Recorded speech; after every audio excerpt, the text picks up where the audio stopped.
Hello! Hello! Kamusta? Kamusta na ang mga nasa Maynila? Ako ngayon ay nagpapahinga, unwind. Kaya lang, yung aking kaisipan ay nasa Manila pa rin. Pero kailangan ko mag-unwind, magbakasyon dahil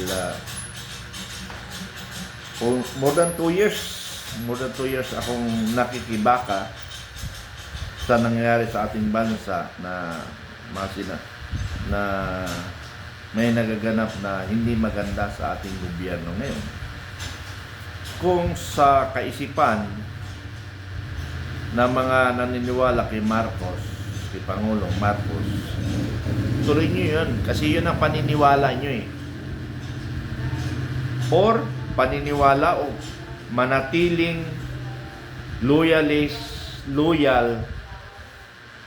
na alam nyo rin na mayroong siyang ginagawa o mahinang leader at adik, gusto nyo pa rin ipagtanggol. So, nasa inyo yan. Nasa inyo yung gustong ipagtanggol. Pero, wala tayong personalan. Kasi ang linalabanan ko, ang gobyernong pabaya at kurap. Kung iniisip ninyo na hindi kurap ang gobyerno, kayo yon. Huwag niyo akong pakialaman.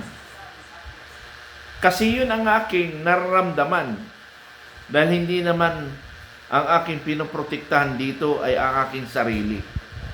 Kung hindi yung mga apo ko o mga apo natin na pinoprotektahan natin pagdating ng mga panahon. Masabi pa naman na yung papa ko o yung lolo ko sa tuhod o lolo sa pinakalulo, ano ba ang nagawa niya? Bakit pinayagan niya tayo ang maghirap? So, gusto ko manatili sa kaisipan ng aking mga kadugo at mga naniniwala sa akin na mayroong akong nagawa sa ating bansa. Although hindi ko kinaya, pero ginawa ko bilang isang mamamayang Pilipino na nagmamahal sa ating bayan. Tuloy niyan, ipagtanggol si Pangulong Marcos. Pero ituloy ko anumang aking observation. Ako ay Marcos loyalist. Ako ay Marcos loyalist. Pero hindi ko kinaya ang mga nangyayari. At ako, bago ako malis sa Marcos, nagpaalam ako sa aking kasama o pinaka-advisor namin na hindi ko kinakaya. Sabi ko, sir, hindi ko kinakaya. Pero ano ba ang nagawa ko sa Marcos? Para malaman nyo, kayo, nagtatanggol kayo. Pero wala naman kayong ginawa. Kung hindi ngayon lang magsip-sip, kayo na magsip-sip. Ako may ginawa ako . Campaign period, gusto kong manalo si Bongbong Marcos para ang pangalang Marcos ay bumanguman lang bago mawala yung generation ng Marcos. Pero hindi, dinagdagan nyo . Pinasama nyo. Anyway, history will tell us kung sino ang tama sa atin. Sa ngayon, hindi tayo magkakasundo because ayun. Tapos, ang maliligayang araw, brownout. Ayun. Okay. Senyalis kaibigan. Senyalis. Nag-brown out dito sa amin.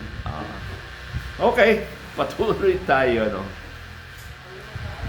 Nawala ko sa direction. May nagawa ako, more or less 6 million ang aking boto na inorganize.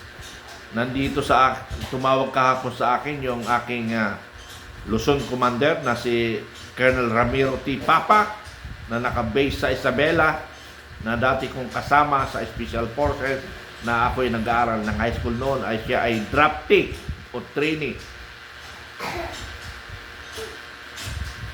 Sabi ko, Kuya, ituloy mo lang. Hindi naman kita hinihila dito sa anti-corruption o anti-administration. Nasa iyo yan. Ayaw ko kasi manghila na dati kong kasama na Vanguard of Democracy ay hilain ko sa Filipino Guerrilla Forces. Oy, belated happy anniversary. Kahapon na anniversary natin. Pero hindi ako gaanong hindi tayo nakapag-celebrate because ang ating pina-priority, ano ba ang nagawa natin bilang isang organisasyon na tumutulong sa bayan. Wala pa akong gaanong masabi na accomplishment ng Filipino Guerrilla Forces. Although, marami tayong nagawa ang ating mga commanders on the ground sa Mindanao na under Colonel Bernabe, under Colonel Attorney Sansanlu Bernabe na nasa Bukidnon ata siya ngayon, pero siya ay taga Davao City. So, saka na lang tayo mag-celebrate kung talagang may nagawa tayong na magandang nagawa sa bansang Pilipinas. So far, nasira ang ating Filipino Guerrilla Force, pero still kicking pa rin buong Mindanao, at meron tayo natira rin sa Luzon na mga haring bakal na handang magpakamatay at handang pumatay para sa bayan. Sila ay mga dating miyembro ng New People's Army at mga retired ng military and uniform personnel in other civilian volunteers. So, mga kasama, ako tumiwalag at nagbuo kami ng Filipino Guerrilla Forces sa pamagitan ni Captain Dado, na kami ay nakita. Nasabi ko siya, mayroon akong Vanguard of Democracy, buuin natin ang FGF. Binuo namin, dangan nga lang. Mayroong sa ilalim na nag-underground sa amin, kami ay nahati. Wala tayong kung basihan na anong dahilan, hindi ko alam ang dahilan.